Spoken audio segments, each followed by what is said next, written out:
Eli Parker trudged through the midnight snow of Summit Creek, clutching the leash of his father's old German shepherd, Valor. The boy's boots were soaked, his breath a trembling fog, but his eyes stayed fixed on the approaching patrol car. Inside sat Deputy Mason Blake, a man who had seen plenty of broken nights, but never a boy who whispered, "I'll give you my dog if you'll arrest my stepdad." Mason stepped out into the cold, sensing a story darker than the mountain night. A missing father, a dead mother, and a stepfather whose name was only spoken in fear. What happened next will break your heart and make you believe in miracles again. Before we start, tell me where you're watching from. Drop your country in the comments. Let's see how far this story travels. Snow drifted like torn feathers across the dark streets of Summit Creek, a mountain town tucked against the northern edge of Montana's Bitterroot Range. It was almost midnight. The street lamps along Main Street cast soft halos on the snow, but beyond their reach everything dissolved into gray shadows and the low hum of winter wind. Summit Creek was a place where tourists came in the summer for fishing, but left well before the first snow. By January, the town belonged to its 400 residents, a few old bars, and one squat brick sheriff's substation whose neon sign flickered open, like a lifeline in the dark. Deputy Mason Blake sat in his patrol car, parked beside the station, finishing the last of his thermos coffee.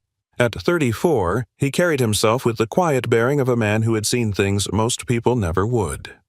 Short-cropped dark brown hair, streaked with silver from stress rather than age, framed his storm-gray eyes. He wore the thick navy blue winter sheriff's jacket issued to all deputies, collar up against the cold, badge dulled by blowing snow. Before joining the Summit Creek Sheriff's Department, Mason had served 2 tours with the Marine Corps Military Police. He had been back only a few months from a federal training assignment. Tonight was his first shift back on local patrol. A movement in the storm caught his eye. Out of the darkness trudged a small boy holding the leash of a large German shepherd. The boy's boots were worn thin, his coat 2 sizes too big, and the hood hung low over his face. Snow crusted his eyelashes like white paint. He walked with a determined, desperate gait, Valor at his side like a silent guardian. Mason stepped out of the car, his boots crunching on the frozen pavement. "Hey, kid," he called over the wind. "You okay?" The boy lifted his head. Beneath the hood was a pale, freckled face with eyes the color of glacier water. 9 years old, maybe 10. His cheeks were flushed raw from the cold, his knuckles white around the leash. "My name's Eli Parker," he said, voice trembling but clear. "I'll give you my dog if you'll arrest my stepdad." For a moment, Mason didn't answer. Snow hissed against the squad car's hood. The neon "open" flickered. In his years of law enforcement, he'd heard many pleas, but never one like this. "Slow down, son," Mason said, crouching to the boy's level. "Tell me what's going on." Eli's shoulders sagged as if the words themselves were too heavy. "He hurts me. He hurt my mom until she died last year. He's gonna do worse." His small, gloved hand tightened on Valor's leash. "I can't stay there no more." Mason's gaze shifted to the dog. Valor was a 4-year-old German shepherd, his coat a sable and black pattern glinting under the streetlights. Even with the snowflakes collecting on his muzzle, the dog stood alert, muscles tense but controlled, amber eyes fixed on Mason as though measuring his intent. A leather collar hung loose on Valor's neck with a brass tag engraved simply Valor. "Is this your dog?" Mason asked. "It was my dad's," Eli whispered, "before he disappeared." The dog pressed his head against Eli's hip as if to anchor him. Mason felt a flicker of something old stir in his chest, a memory of his own canine partner overseas, a dog that hadn't made it back. "Okay," Mason said gently. "Let's get you inside where it's warm. We'll talk there." Eli nodded, snow sliding off his hood, eyes glancing back at the empty street as though expecting someone to emerge from the shadows. Valor stayed pressed to his side, tail still, body taut. Mason opened the door to the station. Warm air and the smell of old coffee met them. He gestured Eli and Valor in, watching as the boy hesitated on the threshold. A child with no one left but a dog and a single plea. In the stark glow of the lobby light, Mason crouched again. "You're safe here right now," he said quietly. "No one's going to hurt you." Eli looked up at him, trembling but steady, his eyes carrying the weight of a secret far bigger than his small frame. "Promise?" he asked. Mason held his gaze. "Promise." Valor gave a low, almost human sigh and lay at Eli's feet, snow melting off his fur. The clock above the front desk ticked past midnight, and outside the storm thickened, swallowing the town in white. And there, in the small sheriff's station of Summit Creek, with the snow piling against the windows and a German shepherd lying silent at his feet, Deputy Mason Blake realized the night had just begun. The sheriff's substation hummed faintly with the sound of the old radiator and the muted thrum of the snowstorm outside. Deputy Mason Blake guided Eli Parker and his German shepherd, Valor, into a small office tucked off the main lobby. It was a private interview room with beige walls, a battered desk, and two mismatched chairs. The overhead light flickered slightly, casting a pale glow across Eli's pale face. Mason closed the door gently behind them to shut out the cold and the weight of the lobby's silence. Mason slipped off his gloves and set them on the desk. He crouched down so he was eye level with Eli. The boy still gripped Valor's leash like it was a lifeline. Snow melted off the dog's fur, dripping onto the cracked linoleum floor. Mason pulled over a chair. "Sit down, son. Take a breath," he said. "You're safe here for now." Eli sat, shoulders hunched, eyes darting between Mason and the door. Valor lay down at his feet, head resting on his paws but ears flicking at every sound. Mason began gently. "Tell me about your mom." Eli stared at his mittened hands. "She died a year ago," he whispered. Victor." Said she slipped and hit her head, but it wasn't like that. His voice cracked on the name. She tried to run away, and he caught her. He swallowed hard and tugged Valor's collar. Mason's jaw tightened. He had read reports like this before, but hearing it from a child put an iron weight in his chest. "Victor Kane is your stepdad?" Mason asked softly. "Yes." Mason scribbled the name on his notepad. He had heard it before, but always in passing, like an echo from a dark room. "And your father?" Eli's gaze shifted to Valor. "Gone. 3 years. He left Valor with me, said, 'Take care of him, he's yours now.' But Victor says he's dead. He never said how." Mason studied the boy, noticing the bruises fading under his shirt collar and the way his left shoulder flinched as if from an old injury. He kept his voice steady. "Valor's a good dog," Mason said. "He looks like he's taken care of you." Eli almost smiled, but the expression didn't last. "He's all I've got." There was a knock at the door, and then it opened. A woman stepped inside, brushing snow from her shoulders. She was in her late 20s, with dark chestnut hair tucked into a knit beanie and warm brown eyes framed by thick lashes. Her tan parka had the county emblem stitched on the sleeve and a laminated badge clipped to the collar. Rachel Torres, social worker. She had just been transferred from Helena to Ravalli County, eager but untested. She carried a thick manila folder under one arm and smelled faintly of cold air and hand sanitizer. "Deputy Blake?" she asked softly. "I got your message. This is Eli Parker?" Mason rose and nodded. "Yeah, come in. Shut the door." Rachel knelt a little to meet Eli's gaze. "Hi, Eli. I'm Rachel. I work with kids and families. I'm here to help." Her voice had the calm lilt of someone used to soothing frightened children. Eli clutched Valor's leash tighter. Valor sniffed the air, then Rachel's outstretched hand, tail still but not hostile. Rachel pulled the manila folder onto the desk. "Victor Kane," she said quietly to Mason. "I know that name. When I was in Helena, his name popped up in at least 3 missing minor cases. Nothing proven, but patterns." Mason looked at her sharply. "That matches what I've been hearing." This kid might be the key. Rachel lowered her voice but kept her eyes on Eli, gentle and patient. "Eli, I've seen other kids who were scared like you." "You're not alone." Eli blinked, uncertain, then whispered, "He'll find me." "He always does." Mason crouched beside him again. "He's not going to find you tonight. That's my promise." Rachel opened the folder and slid a few papers toward Mason. Copies of sealed reports, addresses, timelines. "This is everything I could pull together since I moved here," she murmured. "Victor's not just some drunk stepdad. He's connected to a lot of quiet disappearances." Mason exhaled, scanning the papers. They showed property deeds, trucking routes, cash transactions, a web of businesses leading to shell companies. He realized this was bigger than a local custody case.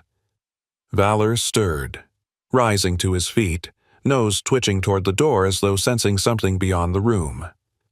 Mason reached down and rested a steadying hand on the dog's shoulder. He turned back to Eli. "You've been very brave tonight," Mason said. "What you're telling us can help stop him." Eli's lip trembled. "Will you arrest him?" Mason hesitated. "We need evidence first. But we're going to protect you, I swear it." Rachel leaned forward. "Eli, do you remember any places Victor goes at night?" "Somewhere he takes people?" The boy nodded faintly. "There's a cabin up north. He goes there with trucks. He told me never to tell." Mason made a mental note but kept his face neutral. "You're doing great," he said. The radiator hissed. Snow lashed the windows harder. For a moment all three sat in silence. The deputy, the social worker, the boy, and the dog who stood watch like a sentinel between worlds. Mason straightened. "All right. We'll get you settled for tonight. Valor stays with you. Rachel, I'll file an emergency protective order first thing in the morning." Rachel nodded. "I'll stay here for now, too. We can rotate watches." Eli's eyes flicked between them. "What if he comes here?" Mason gave a faint, grim smile. "Then he'll regret it." Valor pressed closer to Eli, tail brushing the boy's knee like a silent oath. Outside, a snowplow rumbled past on Main Street, sparks flickering from its blade. Summit Creek slept under its blanket of snow, unaware of the war quietly gathering inside its little brick sheriff's station. For now, though, Mason had the boy and the dog safe in a room no one knew to search. That was enough to start. Snow kept falling over Summit Creek, turning Main Street into a white river under the glow of the street lamps. Inside the sheriff's substation, the heat was steady but thin, and the hum of the radiator seemed louder as the night deepened. Deputy Mason Blake sat at his desk long after Eli had fallen asleep in a side room with Valor curled protectively at his feet. The child's soft breathing carried through the cracked door. Mason's storm-gray eyes stared at the glow of his laptop screen, one hand absently rubbing the edge of his badge as he pulled up sealed records. He entered Victor Kane into 3 different databases: State Business Registry, Sealed Indictment Archive, and Vehicle Property Records. Each search bloomed like a dark flower. There it was again, the same name tethered to shell companies, trucking contracts, and remote property deeds. One stood out. A rustic timber lodge tucked far into the northern ridges above Summit Creek, listed under a holding company called Pine Echo Logistics. It had been bought for cash 5 years ago. No utilities, no phone lines. Satellite view showed only a single dirt road curling up into the forest. Mason leaned back in his chair. His training told him places like that weren't for vacations. They were for secrets. He remembered Rachel Torres's hushed words earlier in the evening about missing miners and the pattern connecting to Victor Kane. He also remembered Eli whispering about trucks going to a cabin up north. The office door swung open quietly, and a gust of cold air swept in. Mason looked up to see Tommy Ray step inside. Tommy was 42, lean, with the wiry build of a lifelong short-order cook, his sandy blonde hair streaked with gray at the temples.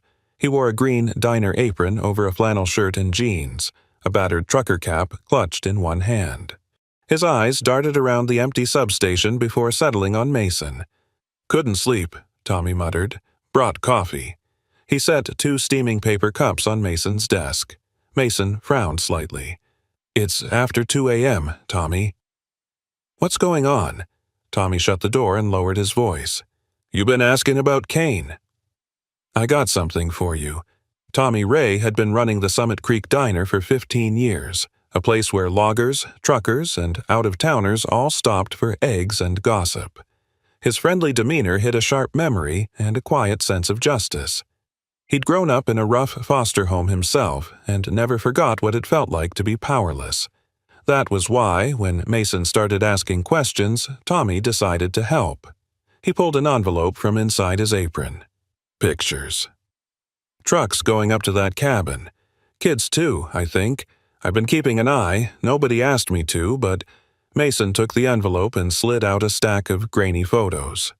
They showed a dirt road winding into pine trees, a log cabin with dark windows, and 2 white box trucks parked out front. In one shot, a man, half carrying, half dragging what looked like a teenager wrapped in a blanket. Another shot showed crates being offloaded. Mason's jaw set like stone. "Where'd you get these?" Tommy shrugged. "My cousin drives for the county utility. I borrowed his drone on weekends. If Kane knew, I'd be dead. You gotta move fast." Mason flipped through the photos again. "You did good, Tommy. But this is dangerous. You can't go near that place again." Tommy's lips pressed thin. "I got my own reasons to hate men like him." "Just promise me you'll get that kid out." "I promise," Mason said quietly. The clock on the wall read 2:43 a.m. Outside, a snowplow roared past and silence settled again. Mason opened his notepad, jotting down coordinates and times from the photos. The cabin was accessible by one road that would be snowed in by dawn. If Kane planned to move anything or anyone, it would happen under cover of storm. He turned to Tommy. "Did you see Victor himself?" "Not up close," Tommy said, "but I saw his black SUV with custom rims, same one he drives into town. And deputy—" He hesitated. "I think I saw another man, older, beard, looked kind of like the boy Eli. Could have been the father." Mason's heart gave a jolt. "You're sure?" "Only a glimpse," Tommy admitted. "Could have been someone else. But he moved like a man who's been locked up too long. Thin, hunched." Mason set the photos down, trying to rein in the surge of adrenaline.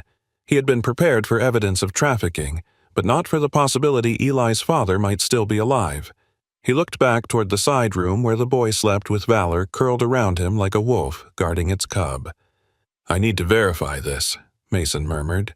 Tommy rose to leave. "Coffee's on me." "Be careful, deputy. Men like Kane don't forgive snooping." Mason watched him slip out into the storm. The station felt colder once Tommy was gone. He turned back to his laptop and opened a secure channel to the state criminal database. He typed in the cabin's coordinates, cross-checking for warrants, ownership transfers, hunting permits, anything that could give him leverage. Each click only deepened the picture of a man who had built a fortress of secrecy. He rubbed his eyes, then reached for his radio but stopped short. Calling for backup without proof would alert Kane and drive him underground. He had to be smart. He glanced again at the photos. The trucks, the crates, the faint figure of a man who might be John Parker. In the next room, Valor shifted and gave a low bark as if sensing Mason's tension. Mason closed the laptop and slipped the envelope of photos into his locked drawer. He stood, stretching his stiff shoulders. He would need Rachel Torres to help prepare the legal side, but not tonight. Tonight, he needed to plan. He walked to the side room and cracked the door open. Eli lay curled on the cot, clutching Valor's fur like a stuffed animal. The dog raised his head, ears twitching, then settled again when he saw Mason. Mason whispered, "We're getting closer, buddy." "Just hold on."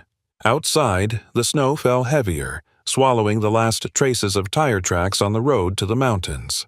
Somewhere up there, a cabin waited, its windows dark against the pines, holding its secrets.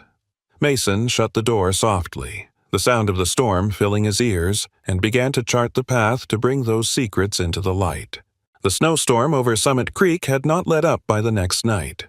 The mountains north of town were wrapped in low clouds, their tree lines barely visible in the dark. Deputy Mason Blake steered his patrol SUV along a deserted county road, chains on the tires biting into ice. In the back seat sat Rachel Torres with a duffel bag of surveillance gear resting on her knees. Her brown eyes reflected the dash light, calm but determined. In the passenger seat, Valor the German Shepherd panted softly, his breath fogging the window. Eli Parker was not with them. Mason had made sure of that. Earlier that evening, Mason had taken Eli and Valor to a hidden safe house at the edge of town, a rented cabin used by the sheriff's department as a witness protection holdover.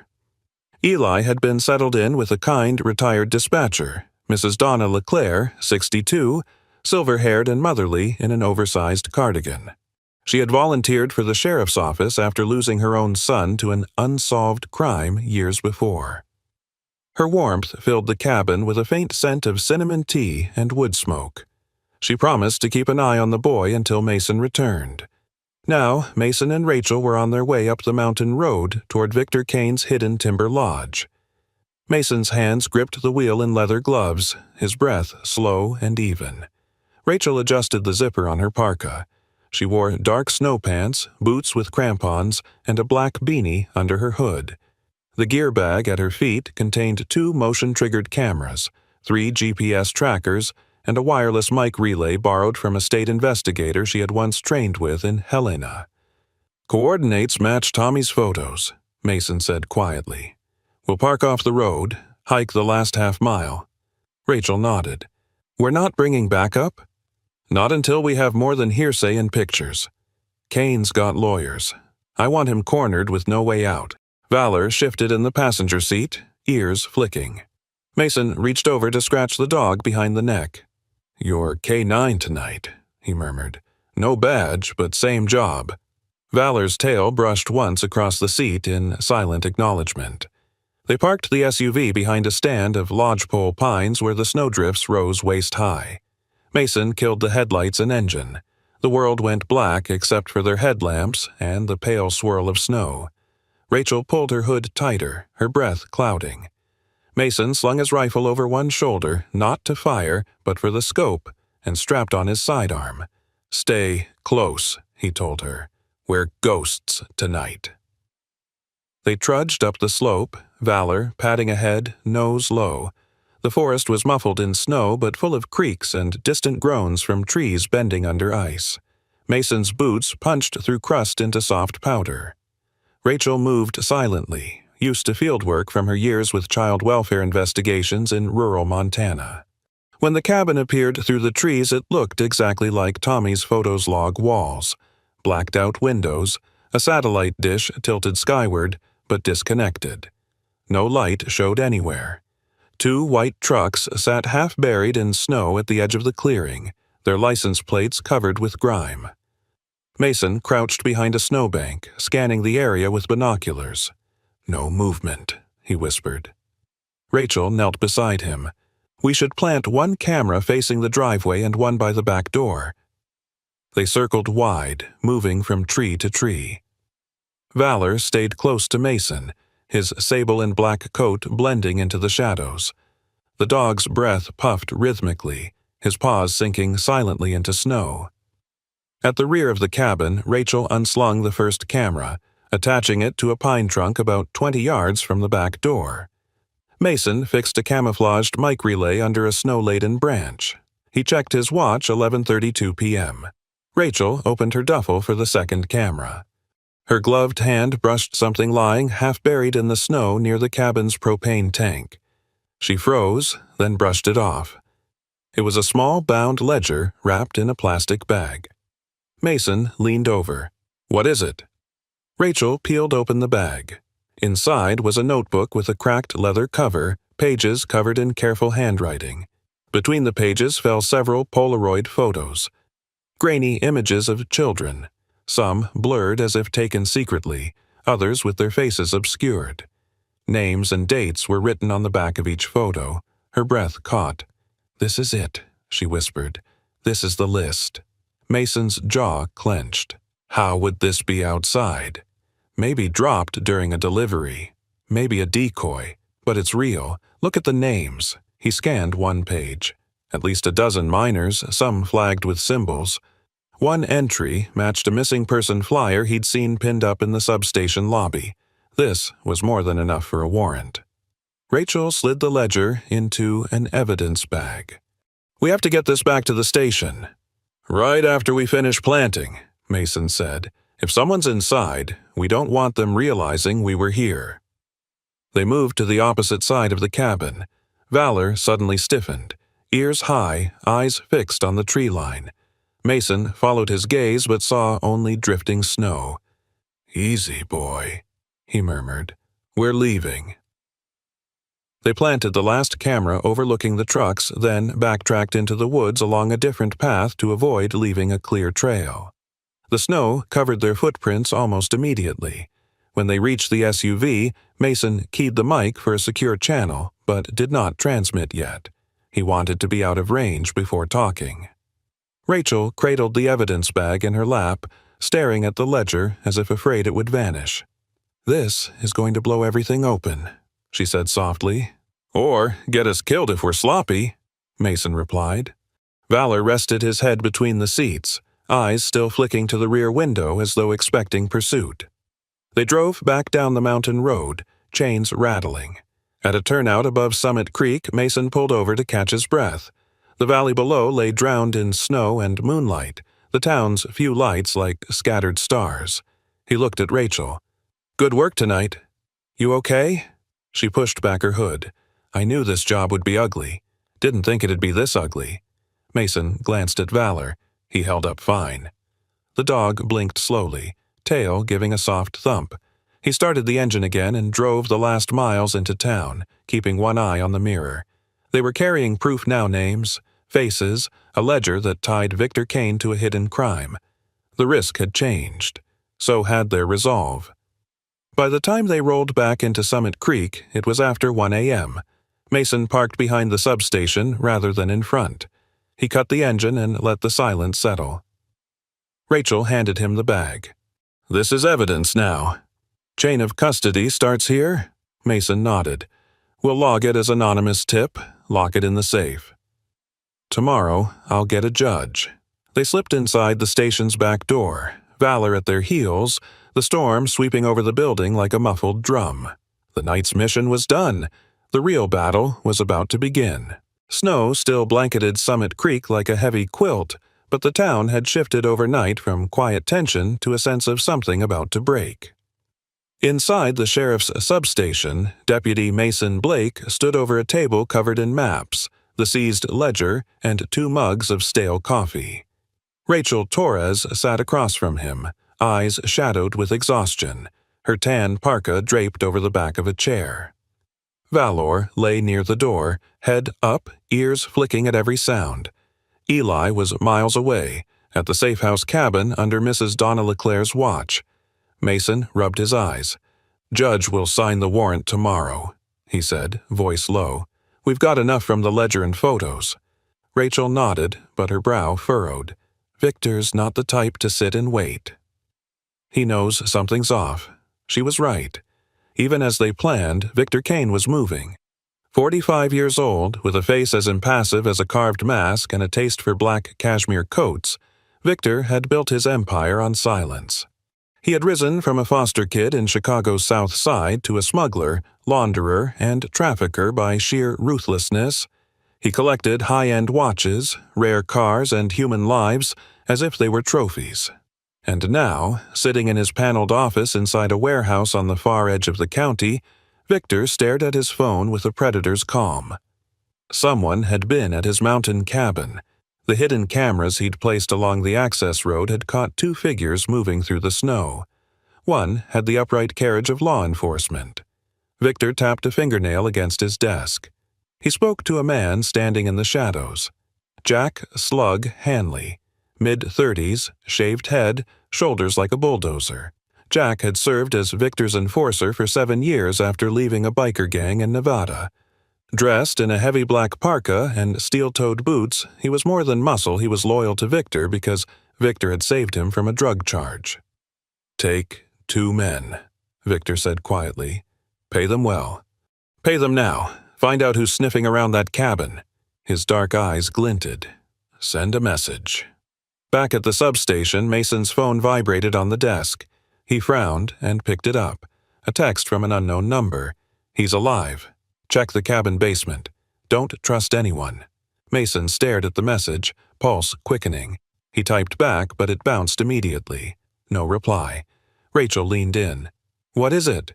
Anonymous tip, Mason said. Says Eli's father might still be alive. At the cabin. Rachel's lips parted. Could be a trap. Could be, Mason agreed, but his mind was already racing. Meanwhile, at the safe house, Eli sat curled on the couch, Valor's leash looped around his wrist. Mrs. Donna LeClaire fussed in the tiny kitchen, making cocoa. The retired dispatcher wore a long gray cardigan over sweatpants and moved with a slow, patient grace. She'd raised 2 kids of her own before tragedy hollowed out her home. Now she had opened it to a boy she barely knew. Eli stared at the snow caked against the windows. He's going to find me, he whispered to Valor. The dog pressed closer, tail brushing Eli's knee. Then Valor's head snapped up, his ears pricked, nostrils flaring. A low growl built in his chest. He rose, hackles lifting. Donna appeared from the kitchen. What's wrong, boy? She asked softly. Valor padded to the front door, growling louder. Outside, the night was quiet except for the hiss of snow, but Eli felt it too. A change in the air, like a storm behind the storm. Back at the substation, Mason felt the hairs rise on his neck. We need to check on Eli, he said suddenly. Rachel grabbed her parka. You think Kane? I don't think. I know, Mason cut in. He's already moving. 10 miles away, Jack Hanley's SUV crept along the road toward the safe house, headlights dimmed. 2 other men rode with him. One, a stocky man named Travis Duke, 30, ex-con with a tattooed neck. The other, a tall, gaunt man called Richie Cole, late 20s, wearing a camo jacket. Both had been pulled out of Victor's network of problem solvers. They carried no guns visible, but each had a crowbar and a taser under their coats. Inside the cabin, Valor barked, loud and sharp. Donna's hands trembled on the mug she was holding. Eli, honey, get behind me, she said. Eli's heart pounded. He's here. Back at the substation, Mason called Donna's cell but got no answer. He slammed his phone down. They're jamming or she's too scared to answer. Rachel's face tightened. We'll go. Now. Mason grabbed his heavy winter jacket and a patrol rifle, signaling Valor to follow, then caught himself. Valor wasn't there. The dog was still with Eli. He clenched his jaw. Donna pulled a kitchen knife from a drawer, her hands shaking but her spine straight. She had seen enough in her dispatch years to know when danger was real. Stay behind Valor, she whispered to Eli. The SUV outside idled low. Jack Hanley stepped out, boots crunching. Snow swirled around his shaved head as he scanned the dark cabin. Dogs inside, he muttered to Travis. We go quick, no noise. Valor erupted in a thunderous bark, lunging at the door. Eli clung to his collar. The German shepherd's body vibrated with tension, tail stiff, hackles up like steel wire. Inside his SUV, Mason turned onto the county road leading to the safe house, siren off, lights dark. Hang on, he muttered to Rachel. We're going off the books. Rachel checked her sidearm and drew a long breath. We'll get them out. The snow thickened, visibility dropping to 30 feet. Mason's tires skidded on black ice as he accelerated. In his mind, the anonymous text replayed, he's alive. Could John Parker be in that cabin up north? Or was this whole thing a move to draw Mason away from the boy? Meanwhile, Jack and his men tried the cabin door. It was locked. Travis swung the crowbar at the frame. Valor launched forward, barking so loud the windows shook. Eli ducked behind the couch, Donna standing over him with the knife. Valor's bark became a growl deep enough to vibrate the floorboards. He leapt at the window, claws scraping. Jack stepped back, cursing. That's one mean dog, he hissed. Inside the patrol SUV, Mason's radio crackled with static. Rachel reached over and turned the volume down. We're almost there, she said. As Jack raised his boot to kick the door, Valor lunged again, smashing his weight against the wood. The hinges groaned. Donna shouted, I've called the police! Though she hadn't. Jack snarled, "We're done here," and motioned for his men to retreat. The SUV reversed, tires spinning, disappearing into the white. Valor kept barking until the taillights vanished. Eli sobbed, clutching his dog's neck. Donna dropped the knife and gathered him close. "It's okay. It's okay," but her voice shook. Minutes later, Mason's SUV skidded into the driveway. He jumped out, snow blowing around his shoulders, Rachel close behind. They burst through the door. Donna's eyes filled with relief. "They were here," she gasped. "3 of them. Tried the door. Valor scared them off." Mason knelt to check Eli, then the dog. "You're both okay?" Eli nodded, face pale. Valor licked his cheek as if sealing the answer. Rachel moved to the window, peering into the storm. "They'll be back?" she murmured. Mason looked at her. "Not if we move first." He picked up his phone, scrolling back to the anonymous message. Its warning echoed louder now. Somewhere up north, a cabin held answers and maybe John Parker himself. But tonight had shown Victor Kane was no longer in the shadows. He was striking first. Mason stood and holstered his weapon. "We tighten the net tomorrow," he said quietly. "Tonight, we keep them alive." Valor gave one last low bark, then settled, eyes fixed on the door as though memorizing the scent of the men who had come. Dawn broke gray and brittle over Summit Creek, the snow finally easing into a cold mist. Inside the sheriff's substation, the lights burned low, casting long shadows across desks stacked with files. Deputy Mason Blake stood at the evidence board, pinning up photos from the mountain cabin and the ledger they'd retrieved. Rachel Torres sat at a nearby desk in a fresh change of clothes, her hair tied back, dark circles under her eyes. Valor lay sprawled between them, his head on his paws, but his eyes flicking to every movement like a sentry. Mason traced a line of red string from Victor Kane's name to another card pinned on the board. John Parker. He had written it there at 3 a.m. after driving Eli and Mrs. Donna back from the safe house. The anonymous text still burned in his mind. "He's alive. Check the cabin basement." Rachel rose, stretching her stiff shoulders. "We need to start digging into John Parker," she said. "He's the missing link." Mason nodded.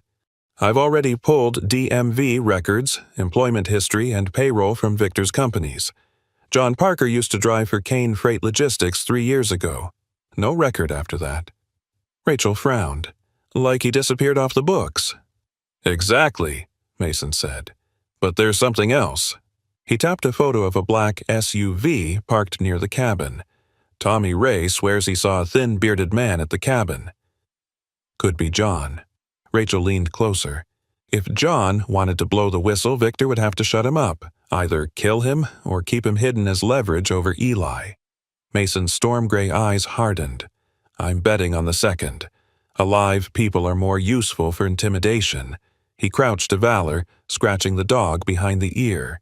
"You ready to work?" Valor's ears pricked, tail brushing the floor once. Later that morning, Mason and Rachel drove Valor to an old warehouse on the outskirts of town, the same address Victor Kane used as a storage hub for his trucking fleet. The building was a long, corrugated steel shell with faded signage, ringed by a chain-link fence topped with barbed wire. Patches of ice glimmered in the weak sunlight. Mason parked a block away. "This is off the record?" he murmured. "No warrant yet. We're only sniffing around." Rachel zipped up her parka. Understood. She had changed into dark, tactical pants and boots, a navy fleece beneath her jacket, her badge clipped but hidden. They cut through a gap in the fence where the wire had been bent. Valor moved ahead, nose low, sniffing every inch of the frozen ground. The warehouse doors were closed, but gaps near the loading bays let in drafts. Inside, they could hear the distant drip of melting snow and the metallic echo of the building settling. Mason knelt by a stack of crates, shining his flashlight. "This is Victor's secondary operation," he whispered. "We might find shipping logs or personal items here." Rachel's eyes scanned the walls lined with pallets and dusty equipment. She'd done dozens of home checks and surprise inspections in her career, but never something like this, breaking into the lair of a suspected trafficker. She stayed close to Mason, her gloved hand brushing her concealed firearm. Valor suddenly stopped. His head snapped toward a far corner near a row of steel shelving. He sniffed the air, tail stiffening, then trotted toward it. Mason and Rachel followed, boots crunching softly. In the shadow of the shelving, Valor pawed at a pile of tarp-covered boxes, nose buried. Mason crouched and pulled back the tarp. Beneath was a metal locker chained but not locked. He lifted the lid. Inside lay a wool scarf, frayed at the edges but neatly folded. Mason picked it up carefully. "Smells like anyone?" he asked. Valor's reaction was instant. The German shepherd pressed his nose to the scarf and gave a low whine, tail wagging in small tremors. He looked up at Mason and whined again, a sound halfway between relief and urgency. Rachel blinked. "He knows that scent." Mason turned the scarf over. On the tag was a faded embroidery. J.P. He felt a jolt of recognition. "John Parker," he murmured. This was his. Valor pawed again at the locker, nose buried deep. Mason found a small plastic badge beneath the scarf, a work ID from Kane Freight with John Parker's photo, dated 3 years ago. "This isn't random storage," Mason said. "Victor kept John's stuff here." Rachel glanced around. "If John's alive, this proves he's being moved between sites. We need to cross-reference vehicle logs." Mason slid the scarf into an evidence bag. "This goes straight to the judge." No more waiting.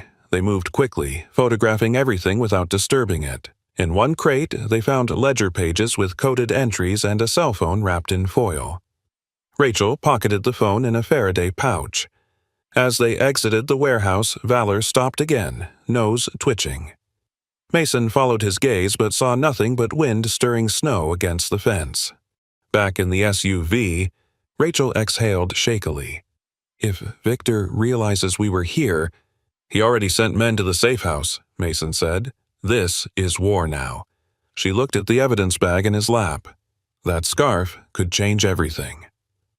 Mason drove them back toward the station, eyes scanning the mirror. "If John's alive, we can flip him." He knows Victor's whole operation. When they arrived at the station, Tommy Ray was waiting outside in his pickup truck, engine idling. He leaned out of the window. "You're going to want to see this." Tommy handed Mason a slip of paper. "Got it from a trucker friend. Convoy heading to the cabin tonight. Could be moving something big." Mason folded the note silently. He didn't want to alarm Rachel yet, but he felt the knot of decision tightening. They were closing in, but Victor Kane was accelerating. He handed the evidence bag to Rachel. "Log it. Chain of custody. I'll get the judge's office on the line."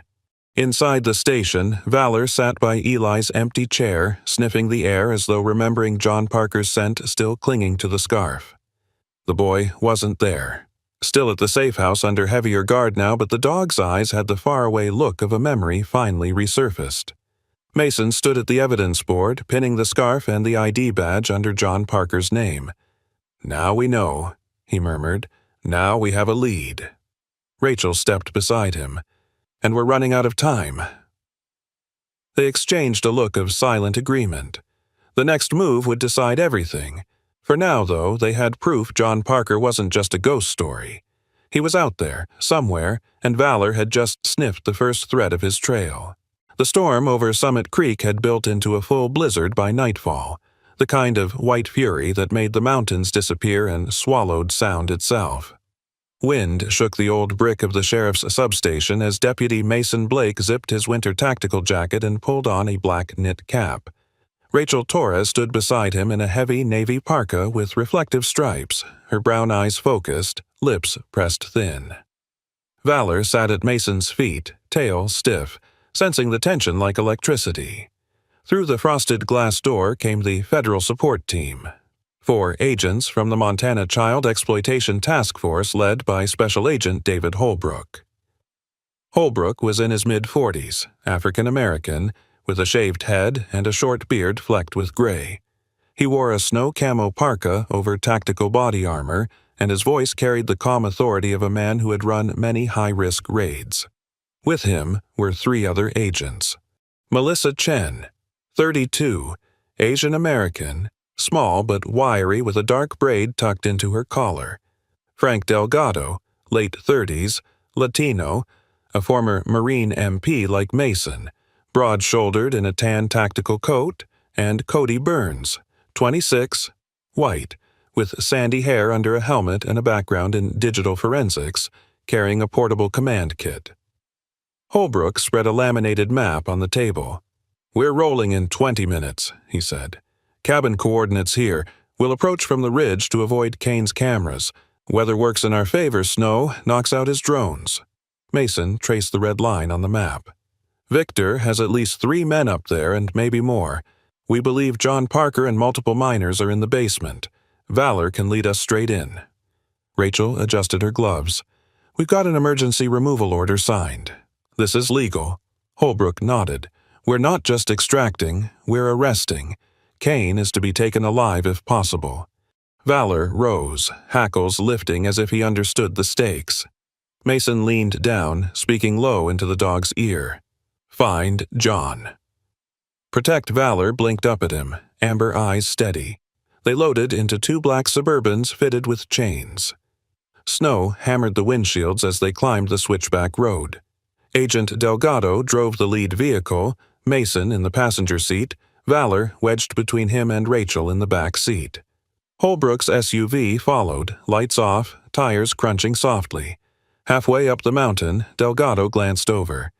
"You sure about bringing the kid's dog?" Mason's mouth tightened. "He's not just a dog.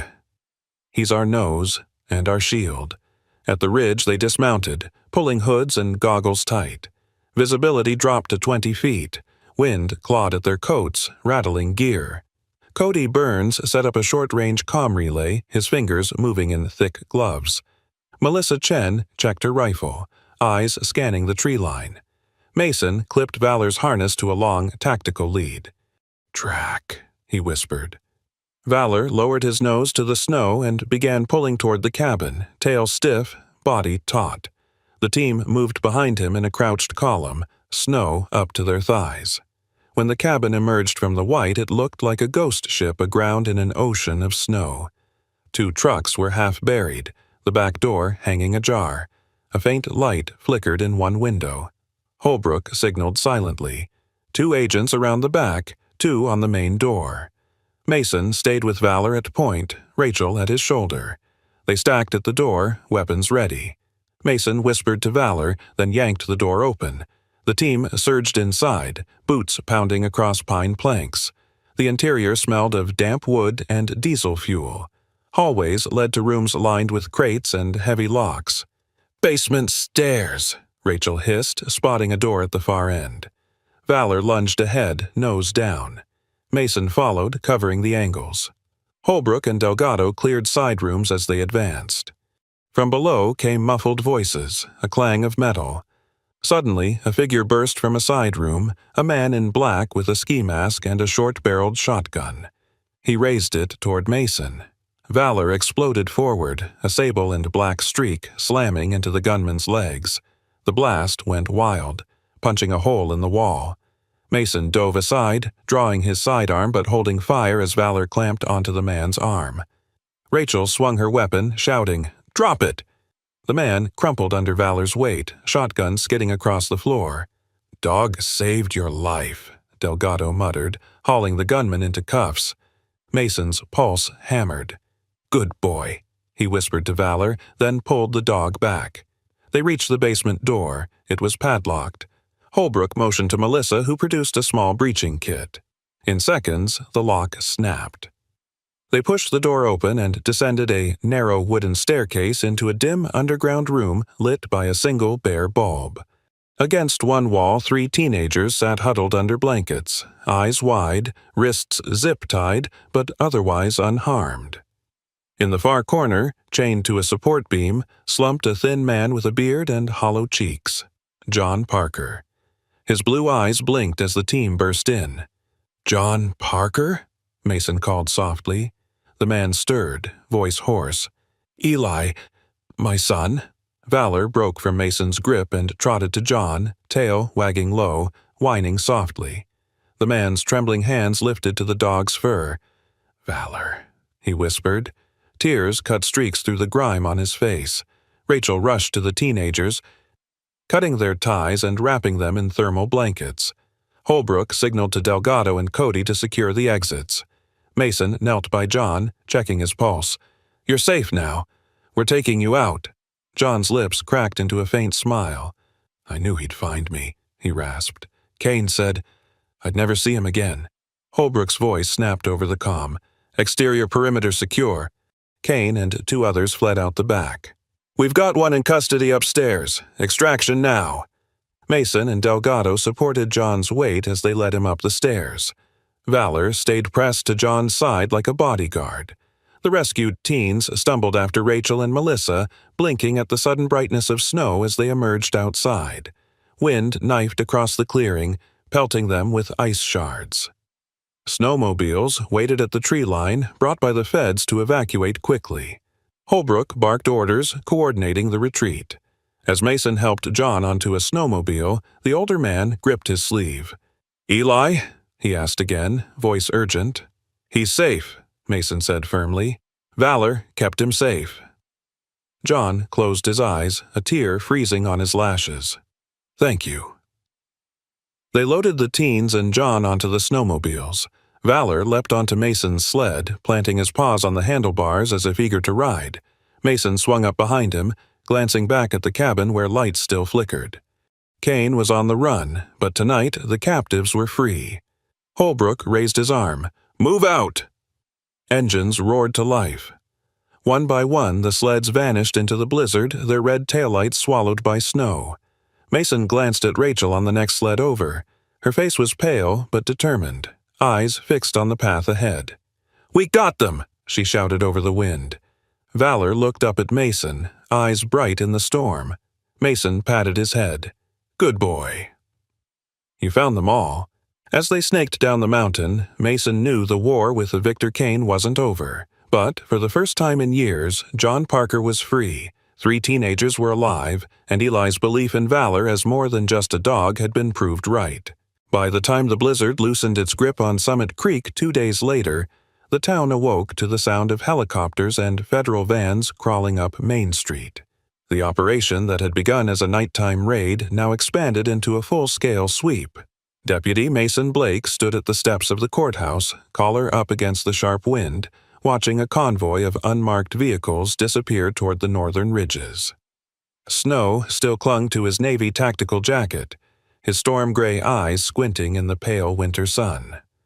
Valor sat beside him, a sable and black sentinel, the dog's breath puffing little clouds in the cold air.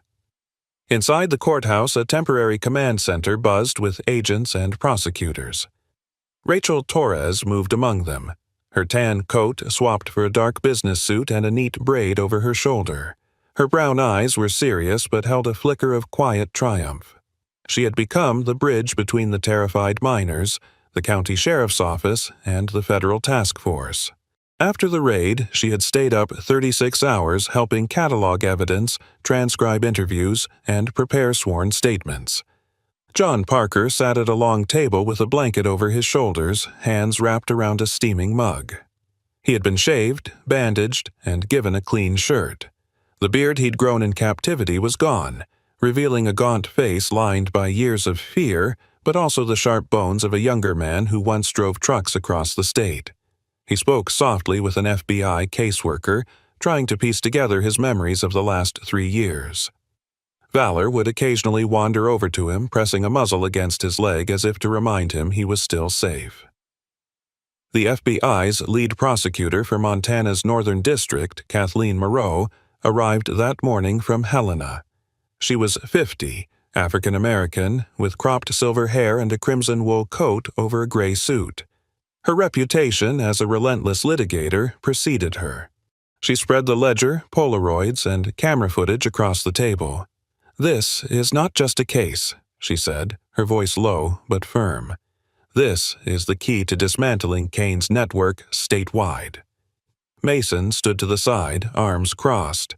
"He's still on the run?" he asked. "No," Agent Holbrook said, stepping up behind him. Holbrook's snow camo had been replaced by a Navy field jacket, but his bearing was the same.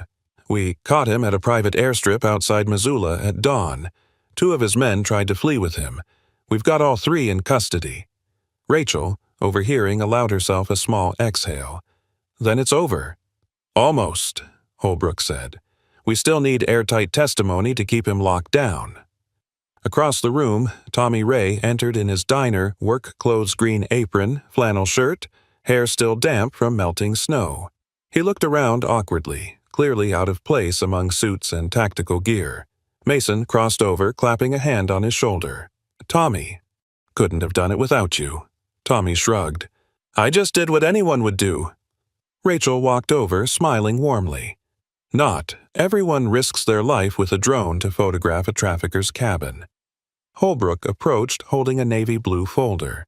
"Mr. Ray," he said formally, "on behalf of the Federal Bureau of Investigation, we're recognizing you for exceptional assistance in an ongoing investigation." He handed Tommy a framed certificate and a sealed envelope. "There's also a small monetary award. Don't spend it all in one place." Tommy blinked. "Guess my breakfast special just went up in price," he said, trying to hide a grin. John Parker lifted his head from his mug. "Thank you," he said hoarsely to Tommy, "for my son." Tommy just nodded, embarrassed. Rachel moved to the witness stand area the task force had set up. She would testify under oath about the night she and Mason found the ledger, the photographs, and the children in the basement. Her voice was steady, but her hands trembled slightly as she prepared her notes. She was no longer just a social worker from Helena, she was the central witness in a federal case. Mason watched her, then glanced at Valor. "Stay close," he murmured. The dog's tail thumped once.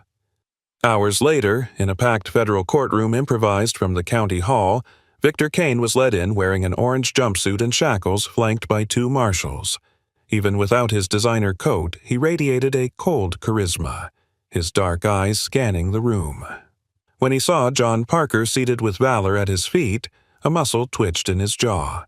The camera footage from the hidden surveillance, the ledger Rachel had bagged, and the sworn statements from the rescued teens were all displayed on a projector. Prosecutor Moreau began to outline charges: trafficking of minors, kidnapping, conspiracy, money laundering, assault, and attempted murder of a law enforcement officer. Rachel took the stand first, describing calmly how she and Mason had entered the cabin, found the ledger, and freed the victims. She spoke about Valor lunging at a gunman, saving Mason's life, and the terror etched into the children's faces. Tommy Ray followed, testifying how he'd used a drone to gather images over months, fearing for his safety but determined to expose Kane. John Parker's testimony came last. His voice cracked as he recounted 3 years of captivity, driving Kane's trucks under guard, and watching children disappear into locked rooms. "I stayed alive because I knew one day my boy would need the truth," he said, "and because I believed someone would come." He glanced at Mason, then at Valor.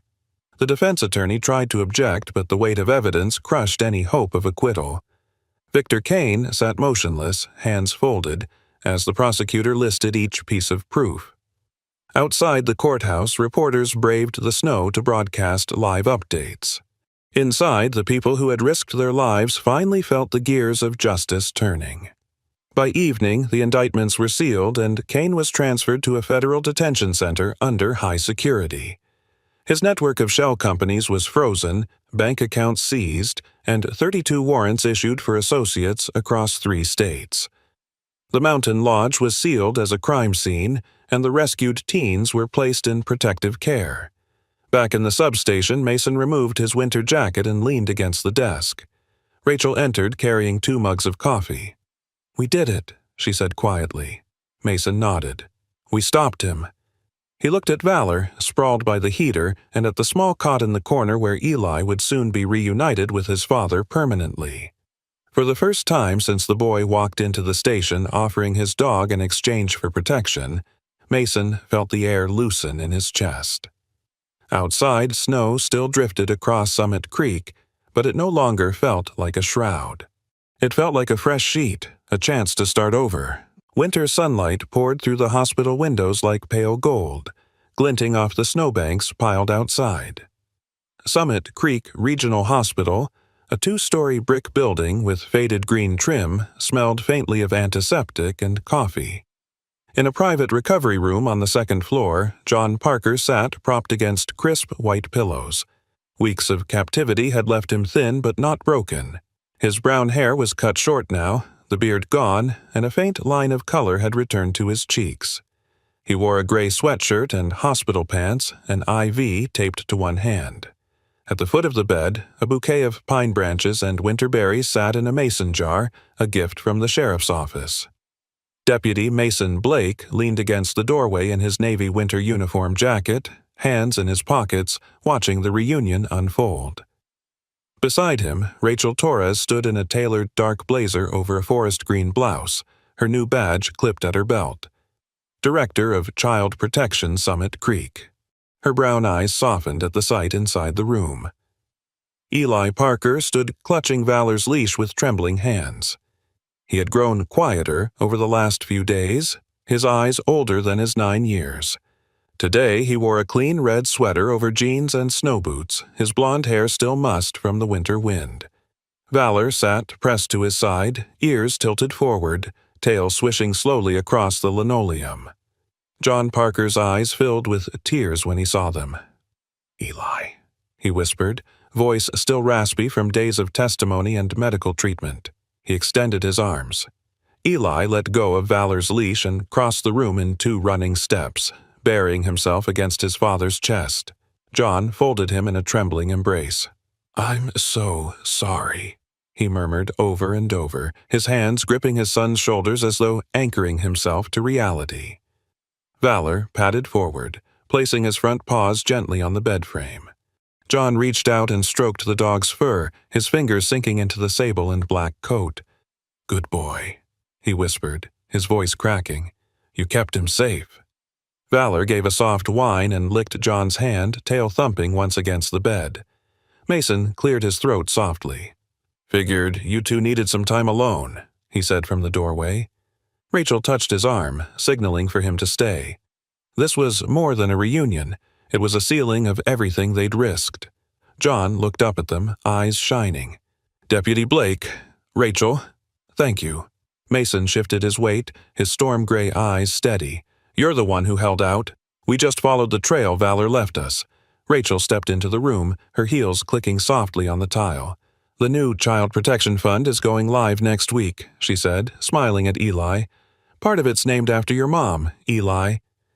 It'll help other kids who need a safe place to go." John's eyes softened. "She would have liked that," he said. Mason glanced at Rachel. "You're officially in charge now?" She nodded. "Sworn in this morning. They gave me a budget and a mandate." Her voice steadied. "No child in Summit Creek will ever be left without a lifeline again." Eli looked between them, not quite understanding but sensing the importance. He nestled closer to his father. Valor lay down at the foot of the bed, eyes half closed, a silent guardian, even in peace. Later that afternoon, Mason led Valor outside into the hospital courtyard where snow crunched underfoot. The dog trotted alongside him without a leash, pausing to sniff at the frozen grass. Mason crouched to rub the dog's neck. "You're going back with John," he murmured, "but you'll always have a place with me, partner." Valor pressed his head to Mason's shoulder, tail swishing in a slow rhythm as if acknowledging a bond beyond ownership. Back upstairs, John signed the last of his release papers while Rachel reviewed foster placement options for the 3 rescued teens. She had spent the morning interviewing therapists and school administrators, piecing together a safety net for the children. Her new position came with a small office in the county building and a staff of 4, but today she was still very much on the ground, making sure each survivor had a bed and a counselor before nightfall. Mason returned to the room with 2 hot chocolates, handing one to Eli. "Drink up," he said softly. "You've both been through hell." John squeezed his son's hand. "No more running," he whispered. "We're together now." Valor curled on the floor at their feet, eyes flicking between Mason and John as though weighing where he belonged. Mason knelt to stroke the dog again. "He's yours," he said to John, "but don't be surprised if he visits me at the station." John smiled faintly. I think he'll be a bridge between us." Rachel snapped a photo on her phone, a simple picture of father, son, and dog framed by hospital curtains. "For the file," she said, but her eyes were damp. Outside the window, the snow had stopped at last, revealing the sharp outlines of the Bitterroot Range. For the first time in months, the peaks looked clean, free of storm. Summit Creek was still a small town, still scarred by what had happened, but change had begun through new policies, new vigilance, and the courage of a 9-year-old boy who refused to give up his dog without a fight. As evening fell, John, Eli, and Valor prepared to leave the hospital together. Mason opened the door for them, nodding. "You've got a place to stay?" John nodded. "A furnished apartment the county arranged. Just temporary, but it's a start." He glanced at Rachel. "Thank you for making that happen." Rachel shrugged lightly. "It's what we do." Mason walked them to the elevator. "If you need anything, call me." Valor knows the way to the station. The elevator doors closed on the reunited family. Mason and Rachel stood in the hallway, silent for a moment. Then Rachel smiled. One family healed. Thousands more to go? Mason exhaled slowly, eyes on the snow outside. "But it's a start," he said. Valor's faint bark echoed up the stairwell, as if confirming the thought. The sun crept over the Bitterroot Range, casting soft rose light across Summit Creek for the first time since the storm. The town's snow-sheathed roofs glistened, and the courthouse bell echoed once across the valley. It was early, but the community center on Main Street was already filled with townspeople, journalists, and county officials waiting for the recognition ceremony. A podium draped with the state flag stood at the front, flanked by 2 banners reading, "Summit Creek Honors Its Heroes." Deputy Mason Blake adjusted his navy dress uniform jacket, the crisp fabric stiff under his fingers. The badge on his chest gleamed, and a small bar pinned to his lapel marked commendation for outstanding service in the protection of children. His storm-gray eyes moved over the gathering crowd. Rachel Torres stood nearby in a deep emerald dress with a tailored blazer, her new badge of office clipped to a silk ribbon. She had traded sleepless nights for public speeches, yet still looked faintly amazed at how quickly life had changed. John Parker entered with Eli and Valor, drawing a ripple of quiet applause from the audience. John now wore a dark wool coat and jeans, his shoulders filling out after weeks of proper meals and medical care. Eli was at his side in a navy school sweater over khakis, clutching a small award plaque he would later receive. Valor padded between them, his sable and black coat glossy, a new harness emblazoned with the town's seal snug across his chest. Rachel moved to greet them, smiling at Eli. "Ready for your big day?" Eli gave a shy nod, blue eyes darting at the rows of reporters. "Kinda nervous," he admitted. "Just remember," Rachel said softly, "you're the reason all of this happened." At the podium, the county sheriff, a tall man in his late 50s named Clifford Hayes, adjusted his glasses and began to speak. Hayes had served Summit Creek for 30 years, his lined face a map of the town's history. In a charcoal suit with a silver bolo tie, he cleared his throat and gestured toward Mason. "Deputy Blake stepped into a situation most of us only read about," he said. "Because of his courage, a trafficking network collapsed, children were saved, and our town found its voice again." Mason stepped forward, the applause rising like a wave. He shook hands with Hayes and accepted a framed certificate, the seal of Montana glinting under the hall's lights. The sheriff then turned to John and Eli. "A family torn apart is now whole. Let that remind us what justice can do when it is brave enough to act." Rachel took the podium next, announcing the creation of the Summit Creek Child Protection Fund, already fully financed for 3 years. "This fund," she said, "is named for Grace Parker, Eli's mother, who fought to protect her child even when no one was listening." Her voice steadied. "No other child here will be left alone." The room erupted in applause. Later that morning, Mason drove out to the edge of town where a small, cedar-sided house stood surrounded by a picket fence half buried in snow. It had been purchased by a regional children's charity, fully furnished and waiting for the Parker family. John and Eli stood on the porch holding a brass key. Eli's breath formed white puffs as he whispered to Valor, "We have a home now." Inside the house, sunlight spilled across a simple living room with a wood stove and 2 armchairs. Boxes of donated kitchen supplies lined the counter. John moved slowly, still marveling at the freedom to open a door without permission. Mason set down a bag of dog food and grinned at Valor. "Consider this your new post," he said. Eli crouched to hug the German shepherd. "Thank you for saving my dad," he murmured. Valor's ears flicked and he pressed his head against the boy's chest. That afternoon at Summit Creek Elementary, a brief assembly honored Eli as the bravest student of the year. Principal Marjorie Lane, a tall woman in her early 40s with auburn hair and a gray blazer, presented the plaque while the entire school clapped. Eli blushed, but held Valor's leash tight as the dog stood calmly beside him in his new harness. Mason watched from the back of the gym with Rachel, both smiling at the sight. After the assembly, Mason walked Valor back to the substation. "You're officially K9 now," he said, clipping a new badge-shaped tag onto Valor's harness. The tag bore the words, "Summit Creek Sheriff's K9, Valor." The dog gave a single sharp bark, tail wagging like a flag. Rachel joined them outside, rubbing her gloved hands together against the chill. "He looks proud," she said. Mason chuckled. "He earned it." As evening settled, the Parker family returned to their new home. The snow had stopped completely, leaving the sky a cold blue dome over the town. Mason parked across the street to check in one last time.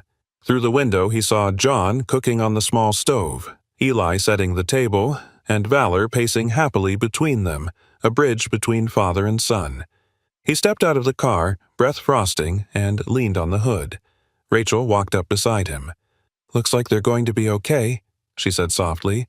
"They will be," Mason replied. "Victor Kane's locked up for life now, no more shadows." The federal sentence had been handed down that morning. Life imprisonment without parole for trafficking, kidnapping, and conspiracy. Kane was on his way to a supermax prison 3 states away, his empire dismantled, his bank accounts seized. Rachel glanced at Mason. "And you?" "You've got a new partner now." Mason smiled faintly. "Yeah. Not the usual academy graduate, but he'll do." Valor darted out the open front door of the Parker house, bounding into the snow-covered yard as the first streak of dawn broke across the sky. Eli followed, laughing, tossing a stick. John leaned on the porch rail, smiling at the sight of his son playing, a warmth in his eyes that no winter could dim. Mason watched from across the street, the light of sunrise washing over all 3 of them. Valor ran circles around Eli, then darted back to nuzzle John's hand, tail whipping the air. The family stood framed against the rising sun, a picture of survival and rebirth. Rachel tugged her scarf tighter. "Not a bad way to start a new chapter for this town." "No," Mason said quietly, "not bad at all." The wind carried the sound of Eli's laughter across the street, blending with Valor's joyful bark. For the first time in months, the town felt at peace, as if the snow itself had decided to release its hold. Mason turned back toward his patrol car, already thinking of the shifts ahead, but for now content to stand in the dawn and watch a boy, a father, and a dog rebuild their lives. Sometimes the greatest miracles do not happen in cathedrals or under bright lights, but in small towns, quiet offices, and snowy nights. A boy who refused to give up hope, a father who held on through darkness, a dog who never stopped protecting, and a community willing to act became the answer to each other's prayers. This story reminds us that God still works through ordinary people, through courage, loyalty, and quiet faith. In our daily lives, we might never face the same danger, but we can still choose to see and protect the vulnerable, to speak up for the voiceless, and to believe that no night is too dark for a dawn to come. If this story touched you, share it with someone who needs hope today. Comment, Amen. If you believe no one should ever be forgotten, and subscribe to this channel so more people can see stories of courage, compassion, and miracles. May God bless you and everyone who watches this story.